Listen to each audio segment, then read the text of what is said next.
Assalamualaikum warahmatullahi wabarakatuh.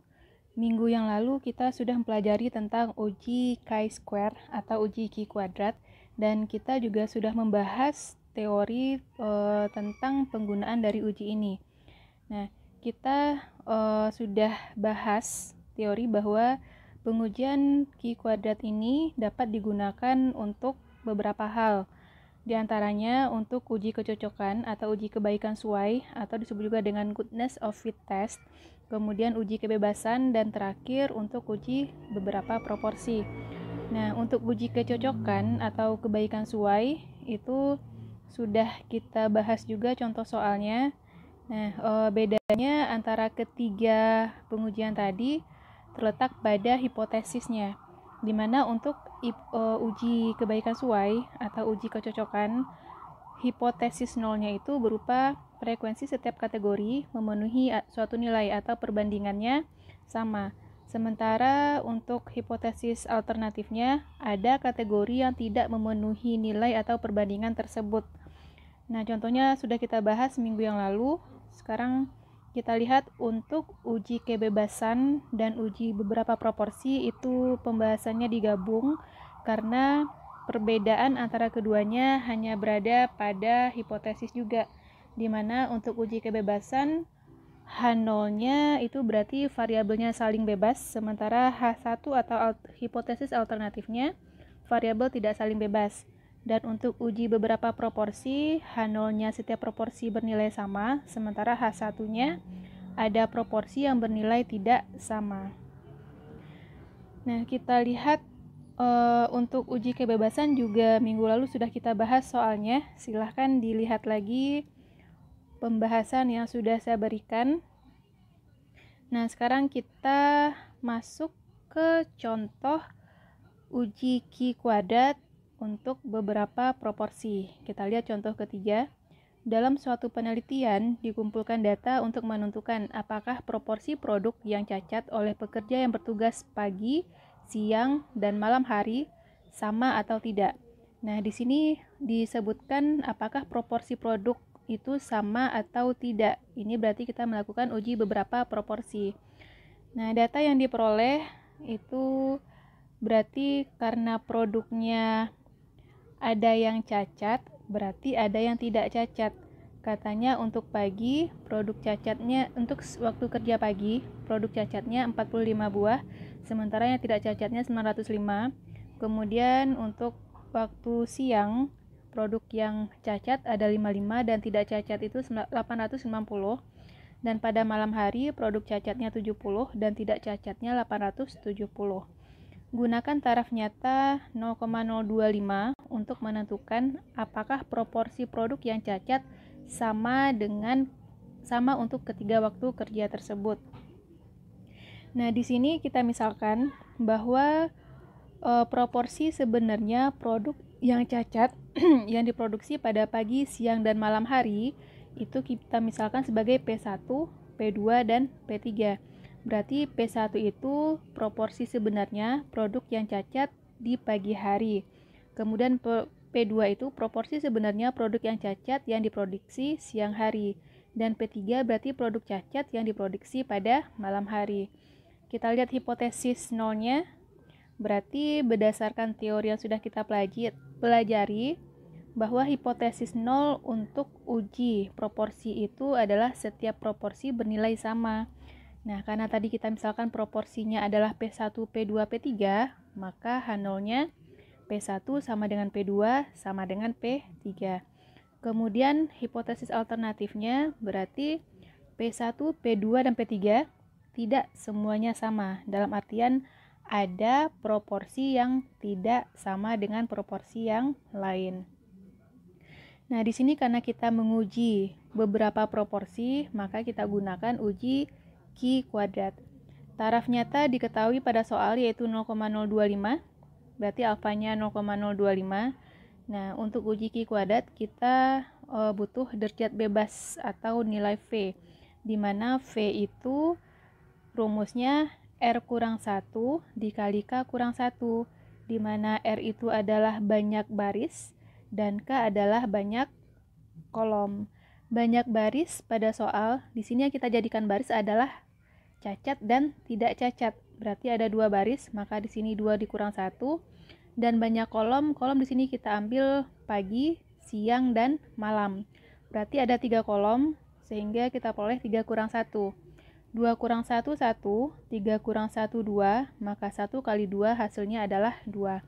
Itu nilai V atau nilai derajat bebas. Titik kritis atau nilai Q kuadrat tabel, kita lihat alfanya tadi 0,025. Maka kita lihat di sini nilai alfa yang 0,025 dan derajat bebas atau V yang 2. Nilai V yang 2 di sini, maka tinggal tarik garis dari 0,025 ke bawah dan dari 2 ke kanan, maka diperoleh nilai Q kuadrat tabelnya adalah 7,378. Kemudian kita dari Q kuadrat tabel tadi, kita bisa menentukan wilayah kritis atau wilayah penolakan H0. Karena pada uji Q kuadrat nilainya selalu positif, maka tandanya selalu besar. Kita selalu melihat apakah Q kuadrat hitung itu lebih besar dari Q kuadrat tabel, yaitu jika Q kuadrat hitung lebih besar dari 7,378 atau Q kuadrat tabel. Kemudian kita akan menghitung statistiknya. Nah, sebelum menghitung nilai Q kuadrat hitung, kita harus menentukan dulu frekuensi harapan untuk membuat tabel kontingensi. Frekuensi harapan sudah kita ketahui pada pertemuan minggu lalu bahwa rumusnya adalah total kolom dikali total baris dibagi dengan total observasi. Nah, kemudian kita lihat di sini adalah tabel yang sesuai dengan soal tadi, di mana ada waktu kerja pagi, siang, malam, dan produk yang cacat dan tidak cacat. Ini sudah diketahui, 45, tidak cacatnya 905 pada pagi, kemudian pada siang hari, cacat dan tidak cacatnya ini diketahui. Ini juga diketahui, dan kita tinggal menjumlahkan total masing-masing baris dan masing-masing kolom. Untuk total kolom berarti 45 tambah 905, jumlahnya 950. Untuk siang berarti 55 tambah 890, totalnya 945. Dan untuk malam 70 ditambah 870, totalnya 940. Sementara untuk total baris itu berarti 45 tambah 55 ditambah 70, itu totalnya 170. 905 ditambah 860 ditambah 870, totalnya adalah 2665. Dan total keseluruhan 950 ditambah 945 ditambah 940 itu akan sama saja dengan 170 ditambah 2665, itu jumlahnya 2835. Nah, untuk frekuensi harapan kita akan hitung yang pertama untuk E11. E11 ini berarti baris pertama, kolom pertama. Baris 1, kolom 1, sel E11. Baris 1, kolom 1, rumusnya adalah total kolom dikali total baris dibagi total observasi. Total kolom 1 itu yang ini kolom 1, ini kolom 2, ini kolom 3. Sementara untuk baris, ini adalah baris 1, ini adalah total baris 2. Dan yang 2835 ini adalah total observasi, total keseluruhan observasinya. Kita peroleh dari penjumlahan baris atau penjumlahan jumlah kolom. Nah, kemudian kita lihat tadi E11 rumusnya total kolom 1 dikali total baris 1 dibagi total observasi. Total kolom 1 berarti K1, yang ini 950 dikali total baris 1. Total baris 1 adalah 170 dibagi total observasi yaitu 2835, sehingga kita peroleh nilainya 56,9 dan kita bulatkan menjadi 57. Kemudian untuk E21 berarti baris 2, kolom 1. Baris 2 berarti bagian ini. Kolom 1 berarti bagian ini. Berarti yang kita hitung adalah sel yang ini, baris 2 kolom 1. Baris 2 kolom 1 berarti kolom 1 nilainya tetap 950, baris 2 jumlahnya 2665, dibagi dengan total observasi itu sama saja semuanya, 2835. Sehingga setelah kita hitung diperoleh nilainya itu 893. Kemudian untuk E12, karena di sini tidak ada lagi baris ketiga, berarti kita lanjut untuk kolom kedua. Di sini ini adalah E12. Ini tadi E11, ini E21, ini E12, berarti kita gunakan kolom kedua, baris ke-1, karena barisnya 1, kolomnya 2. Nah, maka kita pindah ke kolom kedua. Jumlahnya itu 945. Baris 1 tadi sama aja dengan yang ini, 170 dibagi 2835, diperoleh nilainya 56,7. Kemudian kita pindah ke E22. E22 baris 2 kolom 2. Baris 2 2665, kolom 2 itu 945. Ini dia, dibagi lagi dengan total observasi, kita peroleh nilainya 888,3. Kemudian kita lanjut ke kolom ketiga. Ini adalah sel E13, ini sel E23. Berarti yang pertama barisnya baris 1, kolomnya kolom 3. Kolom 3 berarti 940. Baris 1 berarti 170. Kita peroleh hasilnya 56,3. Dan terakhir baris 2 kolom 3. Baris 2 kolom 3 berarti kolom 3 masih sama 940 dan baris 2 adalah 2663. Diperoleh hasilnya 883,6. Kemudian dari sini kita peroleh tabel kontingensi. Ini disebut dengan tabel kontingensi.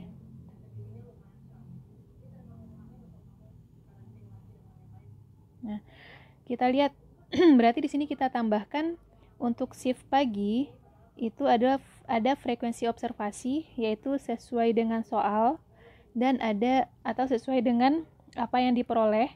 Kemudian ada frekuensi harapan. Frekuensi harapan berarti sesuai dengan apa yang kita hitung tadi. Nah, untuk pagi hari produk cacat itu 45 dan tidak cacatnya 905. Ini sesuai tabel di soal tadi atau hasil observasi. Kemudian frekuensi harapan sesuai dengan yang kita hitung tadi, yaitu E11 berarti 57 baris 1 kolom 1, berarti produk cacat di pagi hari. Kemudian 893 untuk produk cacat produk tidak cacat di pagi hari. Ini dia. Kemudian pada siang hari frekuensi observasinya sesuai pada tabel soal 55 dan 890. Sementara frekuensi harapannya sesuai yang kita hitung 56,7 dan 888,3. Jadi ya. Terakhir untuk shift malam produk cacatnya 70 dan 870 untuk tidak cacat sesuai soal.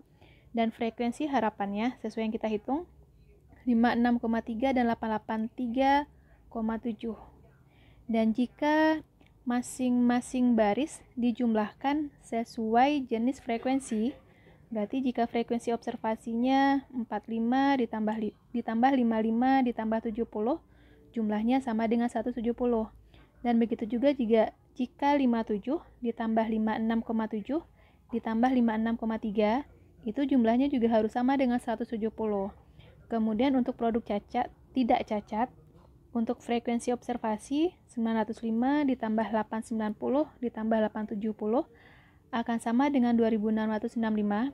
Begitu juga dengan 893 ditambah 88, 8,3 dan 883,7, itu jumlahnya juga akan sama dengan 2663. Nah, begitu juga dengan frekuensi observasi per waktu kerja. Berarti frekuensi observasi jika kita jumlahkan 45 dengan 905 dan frekuensi harapannya 57 ditambahkan dengan 893, itu masing-masing hasilnya akan sama dengan 950. Begitu juga untuk siang dan malam hari. Selanjutnya dari sini kita akan selesaikan tabel perhitungannya dengan menjabarkan masing-masing kategori. Yang pertama untuk produk yang diproduksi pada pagi hari dan produk cacat yang diproduksi pagi hari. Observasi berarti OI-nya 45 sesuai tabel yang di sini. Harapannya 57. Kemudian produk yang diproduksi tidak cacat yang diproduksi pagi hari. Ini tinggal dipindahkan aja 905 dan 893.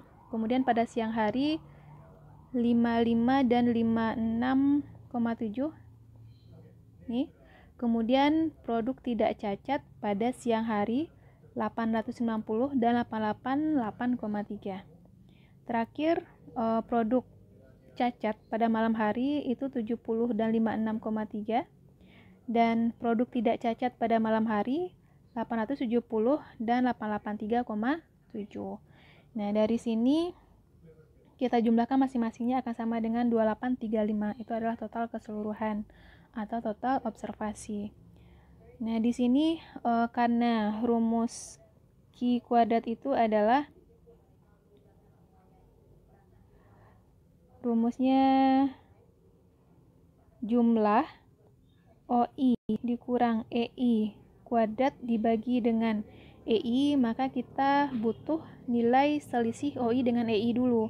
Makanya di sini kita kurangkan dulu. 57 kurang 45 itu dari OI dulu ya. 45 dikurang 57 itu min 12. 905 dikurang 893 itu 12. 55 dikurang 56,7 itu min 1,7, dan begitu seterusnya. Kemudian kita kuadratkan hasilnya. Min 12 kuadrat itu 144, 12 kuadrat juga 144, min 1,7 kuadrat itu 2,89, dan begitu seterusnya. Kemudian terakhir hasil ini kita bagi dengan EI. 144 dibagi dengan 57 itu 2,52, 144 dibagi dengan 893 itu 0,16, dan begitu seterusnya. Dan hasilnya kita totalkan karena yang diminta adalah sigma. Sigma berarti jumlah. Nah, berarti ini adalah nilai Q kuadrat hitung kita. Nah, sekarang kita bandingkan dengan Q kuadrat tabel. Q kuadrat hitung tadi pada wilayah kritisnya, supaya dia tolak H0 itu harus lebih besar dari Q kuadrat tabel. Sementara setelah kita hitung, kita peroleh Q kuadrat hitungnya 6,288 dan Q kuadrat tabelnya 7,378. Dan nilai 6,288 ini lebih kecil daripada 7,378. Berarti terlihat bahwa tandanya berbeda. Yang supaya dia tolak H0, tanda harusnya besar. Sementara setelah kita cari, tandanya kecil. Sehingga tidak sesuai dengan wilayah kritis atau dia berada di luar wilayah kritis. Otomatis tidak ada alasan untuk kita untuk tidak menerima H0. Nah, sehingga nilai Q kuadrat berada pada daerah penerimaan H0, jadi dapat disimpulkan bahwa proporsi produk yang cacat kira-kira sama untuk semua jam kerja. Atau supaya lebih jelas, ini bisa kita gambarkan dalam bentuk kurva. Wilayah kritik kita tadi Q kuadratnya besar dari 7,378. Misalkan di sini 7,378. Karena tandanya tadi besar, berarti ini daerahnya yang ke kanan ini adalah daerah penolakan H0. Sementara yang bersih ini adalah daerah penerimaan H0. Dan nilai Q kuadrat hitung yang kita peroleh itu adalah 6,288. Dan ini berada pada daerah penerimaan H0. Sehingga H0 kita terima. Nah, di sini ada beberapa latihan soal dari nomor 1 sampai nomor 2. Kita akan bahas beberapa soal di antaranya, dan sisanya silahkan dikerjakan sebagai tugas. Oke, untuk latihan soal di sini ada 5 buah latihan. Nah, untuk soal nomor 1 dan 2 itu pertanyaannya yang pertama apakah dadu setimbang, kemudian yang kedua apakah sebaran nilai mahasiswa seragam. Nah, di sini yang ditanya adalah kesetimbangan dan juga keseragaman. Berarti di sini kita akan menggunakan uji kecocokan atau uji kebaikan suai. Nah, sementara untuk soal nomor 3, itu katanya uji hipotesis bahwa ada atau tidak adanya hipertensi tidak bergantung. Kalau tidak bergantung itu berarti uji kebebasan, karena di sini kita melihat apakah ada ketergantungan antara ada atau tidak adanya hipertensi dengan kebiasaan merokok. Kemudian nomor 4, di sini katanya ujilah hipotesis bahwa jenis kelamin dan lamanya menonton televisi saling bebas. Saling bebas berarti ini juga uji kebebasan. Berarti 3 dan 4 itu jenis ujinya sama, uji kebebasan. Dan nomor 5, kita disuruh ujilah hipotesis bahwa tidak ada perbedaan antara proporsi ibu rumah tangga yang setia menonton opera sub di ketiga kota tersebut. Berarti ini adalah uji beberapa proporsi. Nah, kita lihat dulu untuk uji kecocokan atau kebaikan suai. Untuk soal nomor 1, ini hampir sama dengan contoh soal yang sudah kita bahas sebelumnya. Jadi sekarang kita akan membahas soal nomor 2. Nah, untuk soal nomor 2, kita buatkan dulu tabelnya. Tabel yang memuat frekuensi observasi dan harapan. Di sini ada nilai sesuai dengan soal. A, B, C, D, dan E. Kemudian ada F. Di soal ini berarti frekuensi observasinya atau OI itu adalah 14, 18, 32, 20, dan 16. Sementara untuk frekuensi harapan atau EI itu kita peroleh dengan membagi seluruh jumlah mahasiswa dengan banyaknya jenis nilai yang ada. Itu hasilnya harus sama atau banyak sebaran mahasiswanya harus sama. Maka karena jumlah mahasiswanya 100 orang, sementara jenis nilainya ada 5, yaitu A, B, C, D, dan E, itu berarti 100 kita bagi 5. Maka masing-masing nilai ini sebaran mahasiswanya itu adalah 20 orang. Ini adalah frekuensi yang kita harapkan. Masing-masingnya sebarannya sama. Maka dari sini kita akan buatkan dulu hipotesisnya. Karena ini adalah uji kebaikan suai, maka langkah pertama kita adalah tentukan hipotesis. Nah, hipotesisnya untuk H0 itu berarti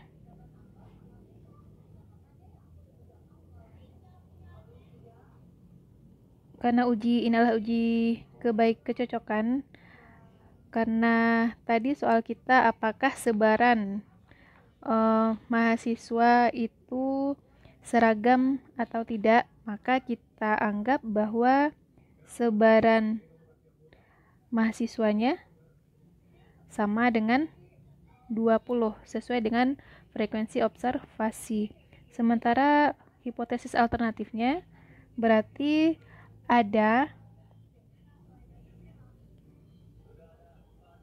sebaran mahasiswa yang tidak sama dengan 20. Ini 20 orang.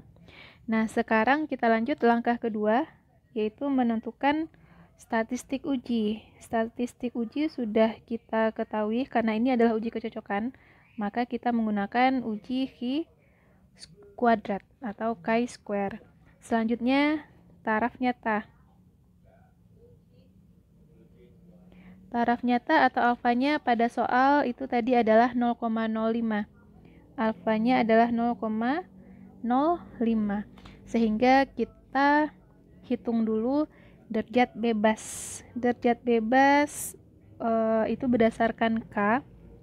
K itu banyak kolom. Banyak kolom di sini ada 5 buah, yaitu kolom A, kolom B, kolom C, kolom D, dan kolom E. Berarti kita hitung dulu kolomnya ada 5, maka DB itu rumusnya K dikurang 1 atau 5 dikurang 1, ini hasilnya adalah 4.